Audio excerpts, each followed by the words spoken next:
శాంభవి అయితే చాలా కోపంతో గన్ననైతే తీసుకొని వెళ్తూ ఉంటుంది. ఇంతలో అక్కడ ఉన్న అంజలి అయితే, "ఆంటీ ఎక్కడికి వెళ్తున్నారు? ఎందుకు ఇంత కోపంగా వెళ్తున్నారు?" అని చెప్పేసైతే అడుగుతూ ఉంటుంది. ఆ మాటలకు అక్కడ ఉన్న శాంభవి అయితే, "నేను మోసపోయాను అంజలి, నేను మోసపోయాను" అని చెప్పేసైతే అంటూ ఉంటుంది.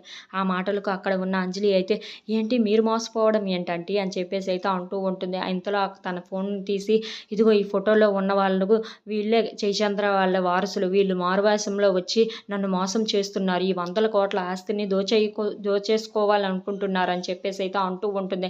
ఆ ఫోటోలు చూసి ఒక్కసారిగా అంజలి అయితే షాక్ అయిపోతుంది. ఇంతలో అక్కడ ఉన్న అమృత అయితే గబగబా వాళ్ళ అమ్మానాన్నల దగ్గరికి వెళ్ళి, "అమ్మ మనం బయటకు వచ్చేసింది. మన గుట్టు మొత్తం బయటకు వచ్చేసింది. మనం ఆ శాంభవికి అయితే దొరికేసామని" చెప్పేసైతే అంటూ ఉంటుంది. ఆ మాటలకు అక్కడ ఉన్న అమృత అయితే, ఏంటమ్మా ఏమంటున్నావు నువ్వు?" అని చెప్పేసైతే అడుగుతూ ఉంటుంది. ఆ మాటలకు అక్కడ ఉన్న అంజలి అయితే, "అవునమ్మా మీ శాంభవి గారికి మీ విషయం మొత్తం తెలిసిపోయింది.